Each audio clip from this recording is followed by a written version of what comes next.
Welcome back. We are reading chapter 15. It's called The Man of the Island. That's a curious one for a prediction, isn't it? Is Jim the man of the island? Is Silver the man of the island? Is there a different man of the island? Who are we talking about here? I just want to show you what I'm doing right now. This is my phone, and it's going to be too bright for you to really see too well, but I'm actually reading Treasure Island on my phone. Because, as I've mentioned before, Treasure Island is free to access because it is not copyrighted. And there are many full text versions available on the internet.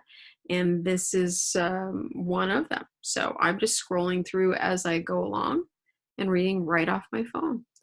That can be kind of tricky because if your eyes don't track well when you read, you can't really see it. But I found that if I scroll it a certain way, like if I read the line that is right at the top or right at the bottom, sometimes whichever one I prefer at the moment, I guess, then sometimes it helps my eyes stay on track.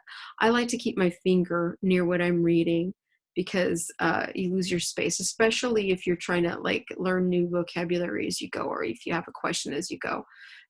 You might want to keep your pencil or highlighter nearby because you're working as you go to mark things that you don't understand or mark things that you want to use for your vocabulary definitions later. So that's always a good thing to do too. But you could use a piece of paper and hold it in front of it. Another trick for that is that you could use a colored piece of paper, something that has a different color, like for more contrast. Whatever you can do to give your eyes a break, because reading can be very tiring for your eyes, cause a lot of fatigue for your eyes. They're kind of like the muscles that you're using to get the work done, and they can get tired and they can make it difficult for you. If your eyes aren't tracking well and you're having some difficulty with the reading, then it just kind of makes it harder than it has to be. So help yourself out, keep a finger there, keep your pencil there, use a bookmark, whatever you can to keep your eyes on the page. Okay. It's especially tricky when it's on a phone. So if you notice, I'm putting my fingers on what I'm working on right now. Okay, the man of the island. From the side of the hill, which was here steep and stony, a spout of gravel was dislodged and fell rattling and bounding through the trees. My eyes turned instinctively in that direction, and I saw a figure leap with great rapidity behind the trunk of a pine. What it was, whether bear or man or monkey, I could in no wise tell. It seemed dark and shaggy, more I knew not, but the terror of this new apparition brought me to a stand. I was now, it seemed, cut off from both sides. Behind me, the murderers. Before me, this lurking nondescript. And immediately I began to prefer the dangers that I knew to those I knew not. Silver himself appeared less terrible in contrast with this creature of the woods. And I turned on my heel and, looking sharply behind me over my shoulder, began to retrace my steps in the direction of the boats. Okay, quick, let's bring ourselves back up to speed. Jim just saw Long John Silver murder somebody, hit them in the back with his crutch, and then stab him with a knife until he died. He's super scared of Long John Silver. He runs off in a panic because he doesn't want to get caught and killed by the pirates, but he's pretty sure he's going to die because where is he going to go? He can't get back to the boat. But he basically runs into, like, imagine like Bigfoot in the woods. Like suddenly something shaggy and scary is out there that he didn't know was out there, and he panics again, like, oh my gosh, I'll just run back to the pirates. Okay. Instantly the figure reappeared and, making a wide circuit, began to head me off. I was tired at any rate, but had I been as fresh as when I rose, I could see it was in vain for me to contend in speed with such an adversary. From trunk to trunk the creature flitted like a deer, running man-like on two legs, but unlike any man I had ever seen, stooping almost double as it ran. Yes, a man it was. I could no longer be in doubt about that. I began to recall what I had heard of cannibals. I was within an ace of calling for help, but the mere fact that he was a man, however wild, had somewhat reassured me, and my fear of Silver began to revive in proportion. I stood still, therefore, and cast about for some method of escape, and as I was so thinking, the recollection of my pistol flashed into my mind. As soon as I remembered I was not defenseless, courage glowed again in my heart, and I set my face resolutely for this man of the island and walked briskly towards him. He was concealed by this time behind another tree trunk, but he must have been watching me closely, for as soon as I began to move in his direction, he reappeared and took a step to meet me. Then he hesitated, drew back, came forward again, and at last, to my wonder and confusion, threw himself on his knees and held out his clasped hands in supplication. So supplication is like begging, like please, please, please, that kind of thing. So this is how this man of the island presents himself to Jim. At that, I once more stopped. "Who are you?" I asked. "Ben Gunn," he answered, and his voice sounded hoarse and awkward, like a rusty lock. "I'm poor Ben Gunn, I am, and I haven't spoke with a Christian these 3 years." I could now see that he was a white man like myself, and that his features were even pleasing. His skin, wherever it was exposed, was burnt by the sun. Even his lips were black, and his fair eyes looked quite startling in so dark a face. Of all the beggar men that I had seen or fancied, he was the chief for raggedness. He was clothed with tatters of old ship's canvas and old sea cloth, and this extraordinary patchwork was all held together by a system of the most various and incongruous fastenings, brass buttons, bits of stick, and loops of tarry gaskin. But about his waist he wore an old brass-buckled leather belt, which was the one thing solid in his whole accoutrement. That was a description of what he's wearing. It's just all a mess of jumbly things like patchwork together. 3 years, I cried. Were you shipwrecked? Nay, mate, he said, marooned. I had heard the word, and I knew it stood for a horrible kind of punishment common enough among the buccaneers, in which the offender is put ashore with a little powder and shot, and left behind on some desolate and distant island. Marooned 3 years agone, he continued, and lived on goats since then, and berries and oysters. Wherever a man is, says I, a man can do for himself. But, mate, my heart is sore for Christian diet. You mightn't happen to have a piece of cheese about you now? No? Well, many's the long night I've dreamed of cheese, toasted mostly, and woke up again, and here I were. If ever I can get aboard again, said I, you shall have cheese by the stone. All this time he had been feeling the stuff of my jacket, smoothing my hands, looking at my boots, and generally in the intervals of his speech showing a childish pleasure in the presence of a fellow creature. But at my last words he perked up into a kind of startled slyness. If ever you can get aboard again, says you, he repeated. Why now? Who's to hinder you? Not you, I know, was my reply. And right you was, he cried. Now you, what do you call yourself, mate? Jim, I told him. Jim, Jim, says he, quite pleased apparently. Well now, Jim, I've lived that rough as you'd be ashamed to hear of. Now, for instance, you wouldn't think I had had a pious mother to look at me? He asked. Why, no, not in particular, I answered. Ah, well, said he, but I had. Remarkable pious. And I was a civil pious boy, and could rattle off my catechism that fast as you couldn't tell one word from another. And here's what it come to, Jim. And it begun with Chuck Farthen on the blessed gravestones. That's what it begun with. But it went further than that, and so my mother told me, and predict the whole she did, the pious woman. But it were Providence that put me here. I've thought it all out on this here lonely island, and I'm back on piety. You don't catch me tasting rum so much, but just a thimbleful for luck, of course, the first chance I have. I'm bound I'll be good, and I see the way too. And Jim, looking all around him and lowering his voice to whisper, I'm rich. I now felt sure that this poor fellow had gone crazy in his solitude, And I suppose I must have shown the feeling in my face, for he repeated the statement hotly. Rich? Rich, I says. And I'll tell you what, I'll make a man of you, Jim.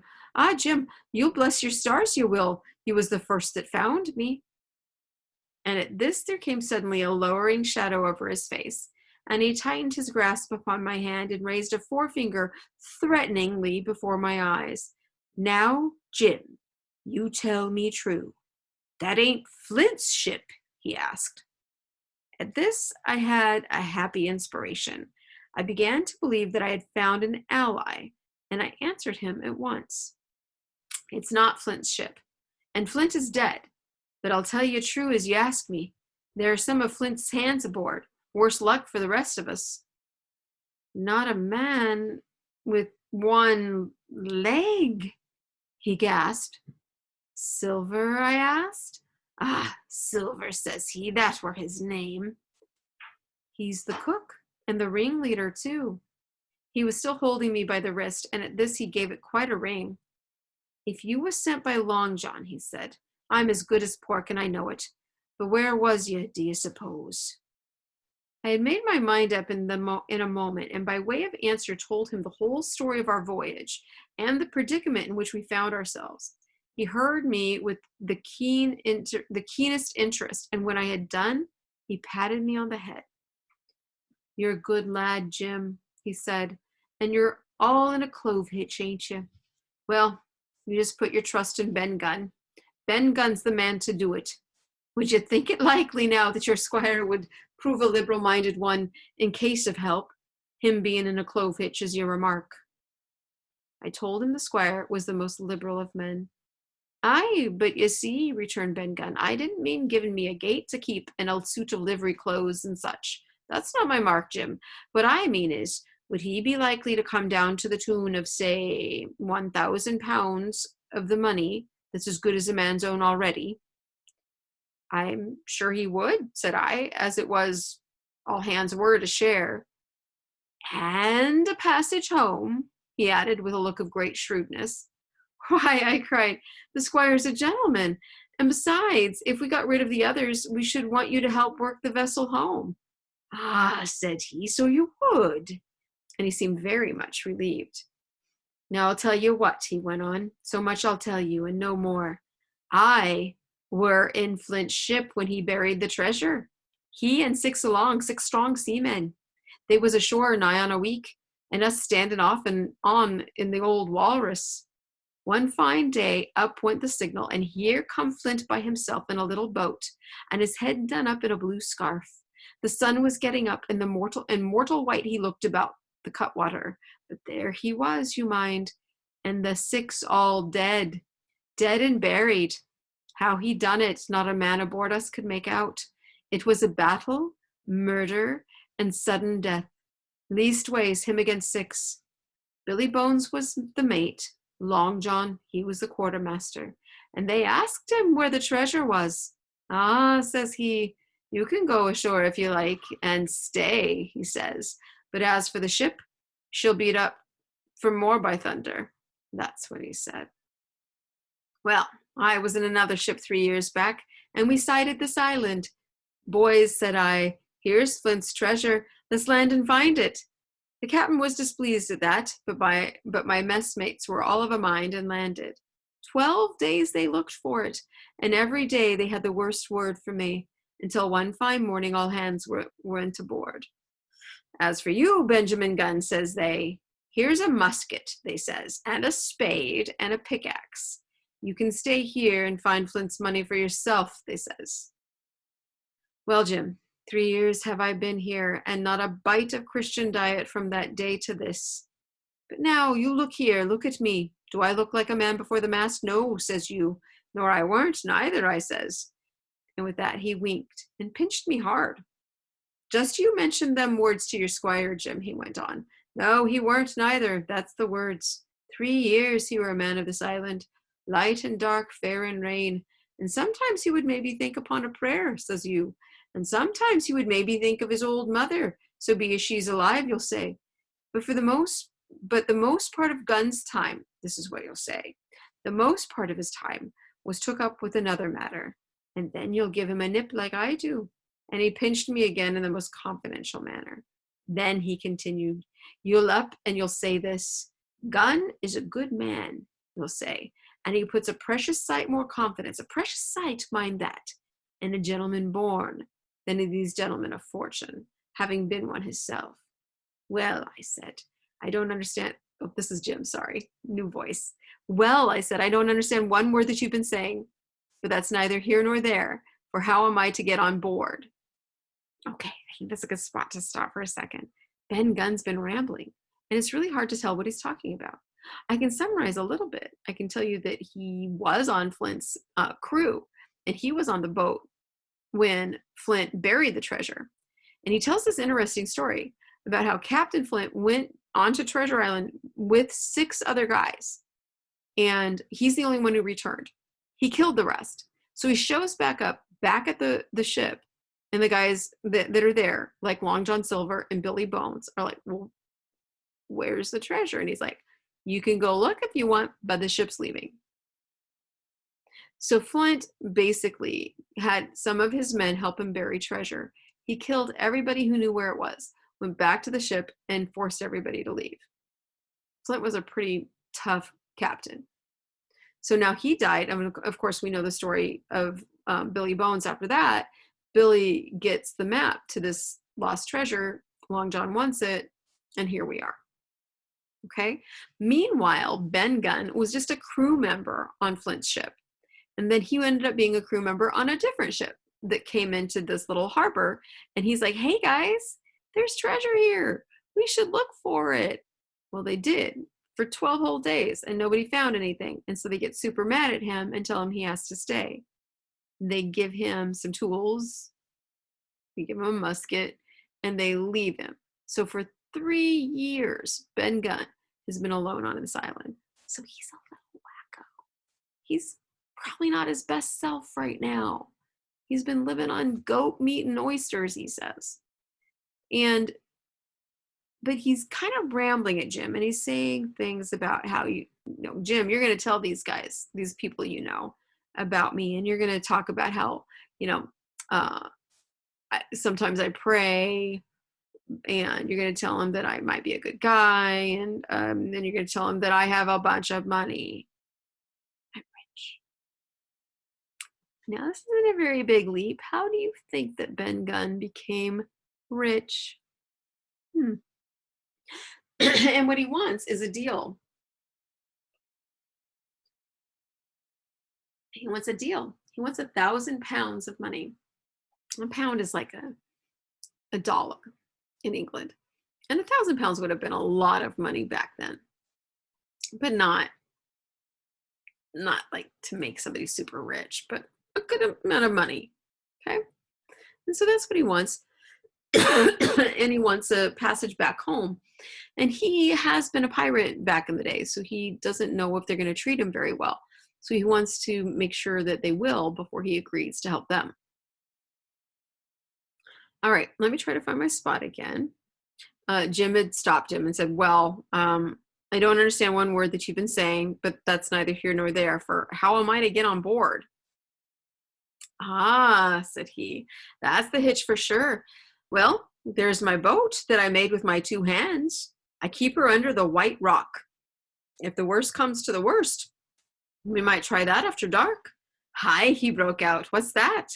For just then, although the sun had still an hour or 2 to run, all the echoes of the island awoke and bellowed to the thunder of a cannon.